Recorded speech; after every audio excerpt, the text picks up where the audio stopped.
We've talked about a glass ceiling in business. We've talked about how many companies never find the path.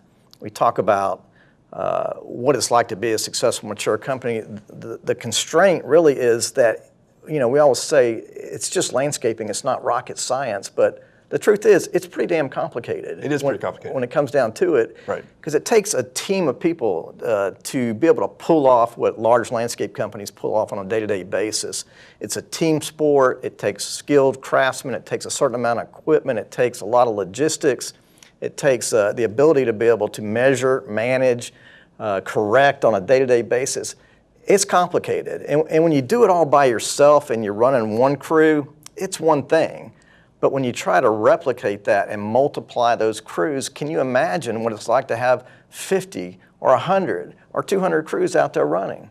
Just throw more and more resources at it, right? That's right. That's right. Exactly. And that's what we do, especially when you're a small landscape company or a small business owner of any type. When we begin to butt up against the constraints of growth in a business, or we start to struggle with the complexities of growth, the first thing we try to do is just work harder. Work harder, throw more resources at the problem. Maybe we need some new equipment. Maybe we need to just spend some money. We'll pay people more. If we pay them more, they'll work harder, right? Right. Work harder, work harder, work harder.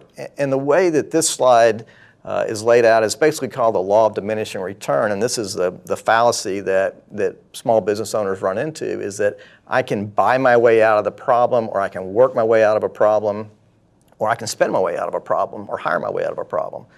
The truth is that those inputs, extra inputs, do improve the condition for a short period of time, but eventually those inputs begin to diminish in terms of their outputs. Yes. And we've really then got more equipment, more people, less organization, more chaos, and we look like the Keystone Cops running around trying to figure out what to do. And we continue to struggle with profitability and quality of life issues. That's right. That's right. Ken, I have to tell people pretty frequently, if the solution to our problem is just work harder, it's not a good solution. That's right. That's right. We've worked with a lot of really smart people over the years, a lot smarter than you and me. Pretty low bar, but yeah. That's right. And people that work 24/7, they're devoted and dedicated and tied at the hip to their businesses.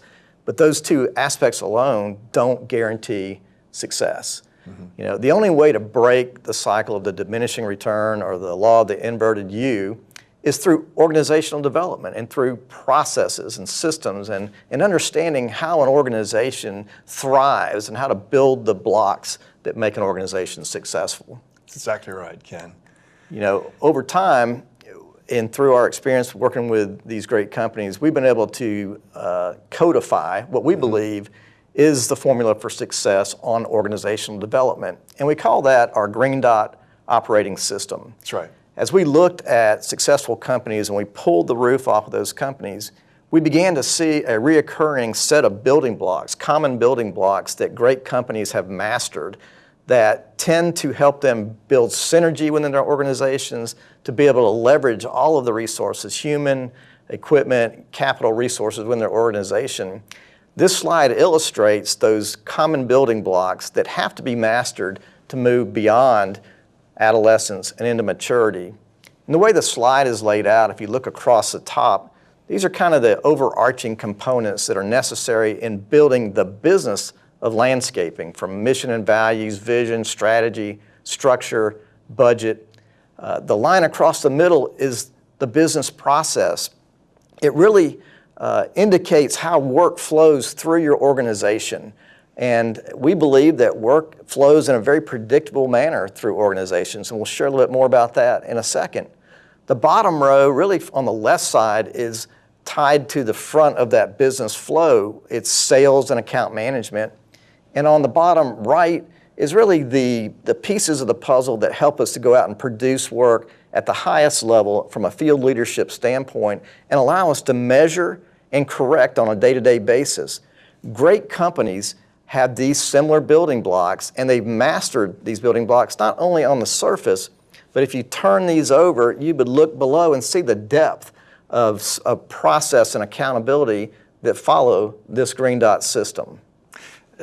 Ken, this system has just been key in our success as a template to lay over organizations, including our own, and understand what do we do well, what are our weaknesses? What do we need to improve upon? Because if you have depth behind every one of the points on the GreenDot operating system, and you understand how it sequences and how it ties together, you can get past that ceiling, right? That's right. And you can grow and scale an organization successfully. You can grow, you can make money, and frankly, you can improve your quality of life, right? That's right. And GreenDot really is a combination of business philosophy, systems, processes, what we call business tools, and a set of KPIs or key performance indicators that are specific to our industry that have to be monitored and measured on a regular basis in order to move your organization forward.